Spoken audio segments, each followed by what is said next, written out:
नमस्कार, सच्ची हेडलाइन में आपका स्वागत है। मैं राहुल चौधरी आपका स्वागत करता हूं अपने न्यूज चैनल में। 28 जुलाई 2026 की सभी बड़ी खबरों पर नजर डालते हैं जिनको झूठी बिकी हुई मीडिया आपसे छुपाती है, लेकिन हम आपको सभी खबरें बताते हैं बिना डरे। लेकिन पता नहीं आप हमसे नाराज तो नहीं हो, क्योंकि 90% लोग हमारी वीडियो तो देखते हैं लेकिन लाइक सब्सक्राइब नहीं करते। बहरहाल आपकी मर्जी, चलते हैं पहली रिपोर्ट पर।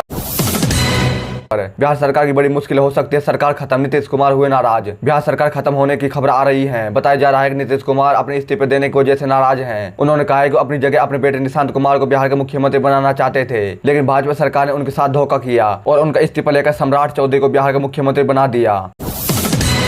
दोहरी नागरिकता के मामले, राहुल गांधी के खिलाफ एफआईआर दर्ज, जल्द होगी कार्रवाई। कांग्रेस नेता और रायबरेली से सांसद राहुल गांधी की मुश्किल बढ़ गई है। इलाहाबाद हाई कोर्ट की लखनऊ बेंच ने पुलिस को आदेश दिया कि राहुल गांधी के खिलाफ एफआईआर दर्ज कराकर उनके खिलाफ कार्रवाई की जाए। बीजेपी सरकार को बड़ी मुश्किल है। दो बैसाखियों में से एक बैसाखी ने छोड़ी भाजपा सरकार का साथ। जी हां दोस्तों, बीजेपी सरकार के लिए एक बड़ी मुश्किल खड़ी हो गई है। दो बैसाखियों के दम पे चलने वाली सरकार की एक बैसाखी ने सरकार का साथ छोड़ दिया है। चंद्रबाबू नायडू पार्टी को छोड़ने की ठान चुके हैं और अपना इस्तीफा देने से पहले राहुल गांधी के साथ गुप्त मुलाकात कर रहे हैं। और चंद्रबाबू नायडू ने साफ कहा है कि अपना समर्थन बीजेपी सरकार से लेने वाले हैं और राहुल गांधी को अपना समर्थन देने वाले हैं। इस फैसले के बाद भाजपा सरकार को अपनी सत्ता से जाने का डर बन गया है। राहुल गांधी की नई प्लान से घबराई भाजपा, बैकफुट पर आया अमित शाह। राहुल गांधी की नई प्लान से बीजेपी के लिए मुश्किल खड़ी हो गई है। राहुल गांधी ने अपनी एक जनसभा के दौरान कहा कि अब बहुत जल्द देश के अंदर से डबल इंजन सरकार जाने वाली है और कांग्रेस सरकार आने वाली है। राहुल गांधी ने कहा कि देश की जनता जान चुकी है कि मोदी ने सिर्फ और सिर्फ भारत के लोगों से झूठे वादे किए जो उन्होंने अभी तक पूरे नहीं किए। ईवीएम मशीन पर उठे सवार, बैलेट पेपर से कराया जाएगा अगला चुनाव, अखिलेश यादव की भाजपा सरकार से मांग। सपा प्रमुख अखिलेश यादव ने ईवीएम मशीन को बंद कराने के लिए कोर्ट में याचिका दायर कर दी है। अखिलेश यादव ने साफ कहा कि ईवीएम मशीन को बंद कर बैलेट पेपर से चुनाव कराए जाए ताकि जनता का भरोसा सरकार पर बरकरार रहे। अखिलेश यादव ने कहा कि जब जो देश पैसे में हमसे आगे है, टेक्नोलॉजी में हमसे आगे है, जब वो इस मशीन का इस्तेमाल नहीं करता तो फिर हमारे देश में ही क्यों इस मशीन का इस्तेमाल किया जाता है, क्यों इसमें रोक नहीं लग रही है। बीजेपी के साथ साथ मोदी की बड़ी मुश्किल है, उनकी इस्तीफे की उठी आवाज। दोस्तों, राहुल गांधी का वो भाषण अब पूरा होता दिख रहा है जिसमें उन्होंने कहा था कि अब बहुत जल्द भाजपा सरकार देश के अंदर से जाने वाली है और कांग्रेस सरकार आने वाली है। अब मोदी के इस्तीफे के लिए भी मांगे तेज हो गई है। एक वो समय था जब मोदी मोदी होती थी, लेकिन आज उसी मोदी के इस्तीफे के लिए आवाज उठाई जा रही है और राहुल गांधी को अगला प्रधानमंत्री बनाने की बातें चल रही है।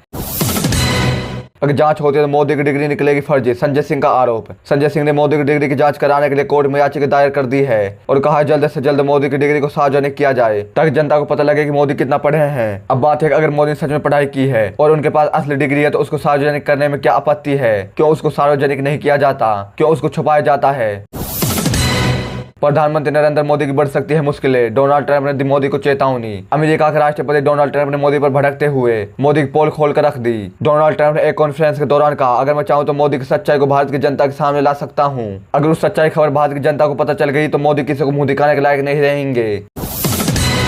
चुनाव आयोग ज्ञानेश कुमार पर लगा ईवीएम मशीन में गड़बड़ी करने का आरोप, देश की जनता भड़की। चुनाव आयोग ज्ञानेश कुमार पर लगे ताजा आरोपों पर देश की जनता भड़क गई है। उन पर आरोप लगाया गया है कि उन्होंने बंगाल चुनाव ईवीएम मशीन में गड़बड़ी की, जिस पर देश की जनता ने ज्ञानेश कुमार के इस्तीफे की मांग की और ईवीएम मशीन के बजाय बैलेट पेपर से चुनाव कराने की मांग की। राहुल गांधी की बड़ी मुश्किल है, मनहानि केस में 15 जुलाई को आएगा कोर्ट का फैसला। लोकसभा अध्यक्ष राहुल गांधी की मुश्किलें बढ़ती नजर आ रही है। मनहानि केस में उनकी तरफ से कोर्ट को दी गई याचिका कोर्ट ने रद्द कर दी है। कोर्ट ने कहा है कि 15 जुलाई को इसकी जांच होगी। यह मामला उस मामले से जुड़ा है जिसमें बीजेपी नेता विजय मिश्रा द्वारा राहुल गांधी की ऑडियो सीडी को फॉरेंसिक जांच से खारिज कर दी थी। विजय मिश्रा का कहना है कि सीडी की जांच राहुल गांधी की आवाज से कराई जाए ताकि सच्चाई सामने आ सके।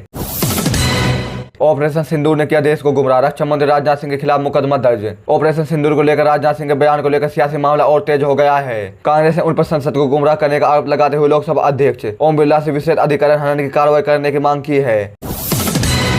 राशन कार्ड नियमों में बड़ा बदलाव, अब परिवारों के हिसाब से मिलेगा अनाज। वर्तमान में बीपीएल राशन कार्ड में बदलाव देखने को मिला है। पहले आपको परिवार के हिसाब से 35 किलो अनाज मिलता था, लेकिन बदलाव की वजह से अब हर व्यक्ति को 5 किलो अनाज की जगह 7 किलो अनाज मिलेगा। अभिषेक बनर्जी की बड़ी मुश्किल है, फर्जी हस्ताक्षर पर मुकदमा दर्ज। ममता बनर्जी के भतीजे अभिषेक बनर्जी की मुश्किलें बढ़ गई हैं। उनके खिलाफ बीजेपी नेताओं ने कोर्ट में याचिका दायर कर दी है। उन पर आरोप है कि उन्होंने बंगाल हार से पहले कुछ सरकारी कागजों पर हस्ताक्षर किए थे, लेकिन इस पर अभिषेक बनर्जी ने साफ कहा है कि ये सब उनको फंसाने की चालें हैं, बल्कि उन्होंने ऐसे किसी भी कागज पर अपने हस्ताक्षर नहीं किए।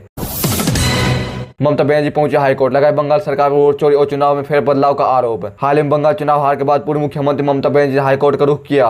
उन्होंने बंगाल चुनाव हुई वोटों कथित गड़बड़ी का आरोप लगाया और सुप्रीम कोर्ट के सामने सबूत पेश किए। इस बार ममता बनर्जी जो कोर्ट के सामने सबूत पेश किए हैं उनको कोर्ट भी रद्द नहीं कर पाया। कोर्ट ने चुनाव आयोग को बंगाल चुनाव को सुरक्षित रखने का आदेश दिया और वोटिंग रोल की फुटेज सार्वजनिक करने का आदेश दिया ताकि सच्चाई सामने आ सके। इसी के बीच अगर आपके पास भी कोई बंद बैंक अकाउंट है तो ला सकता है आपको बड़ी मुश्किल में। दोस्त, अगर आपके पास भी कोई बंद बैंक अकाउंट है तो उसको समय रहते दोबारा चालू करा ले या फिर उसको बंद करा दे, वरना वो आपके लिए बड़ी मुश्किलें ला सकता है। बैंक ने सभी खाता धारकों को साफ कहा है, अगर उस बंद बैंक अकाउंट से कोई फ्रॉड या धोखाधड़ी का मामला सामने आएगा तो उसका जिम्मेदार खुद खाता धारक होगा। विदेश यात्रा से लौटने के बाद तेजस्वी यादव का बिहार सरकार पर जोरदार हमला। सरकार बिहारियों को नहीं दे रही है रोजगार। आरजेडी प्रमुख तेजस्वी यादव ने विदेश यात्रा से लौटने के बाद बिहार सरकार पर अपना आरोप लगाया। उन्होंने कहा है कि भाजपा सरकार के किए गए बिहार के लोगों के लिए रोजगार के वादे खोखले हैं जो कभी पूरे नहीं होंगे। चुनाव के दौरान मोदी ने जो बिहार के लोगों से वादे किए थे वो सिर्फ और सिर्फ वोट लेने का जाल था जिसमें लोगों को फंसाया गया, उनको झूठे सपने दिखाए गए। आज बिहार के नागरिक रोजगार के लिए दूसरे शहरों में जाता है। यूपी मौसम 28 जुलाई यूपी मानसून फिर एक्टिव। 3 दिन भारी से बहुत भारी बारिश का अलर्ट। उत्तर प्रदेश के कई जिलों में अगले 3 दिन भारी बारिश से बहुत भारी बारिश का अलर्ट है। मौसम विभाग ने उत्तर प्रदेश में एक बार फिर मानसून गतिविधियों के एक्टिव होने की भविष्यवाणी करते हुए कहा है कि मानसून एक्टिव होने से अगले 2-3 दिनों प्रदेश के अंतिम तापमान में 4 से 6 डिग्री सेल्सियस तक गिरावट हो सकती है। इससे उमस भरी गर्मी से भी राहत मिलेगी।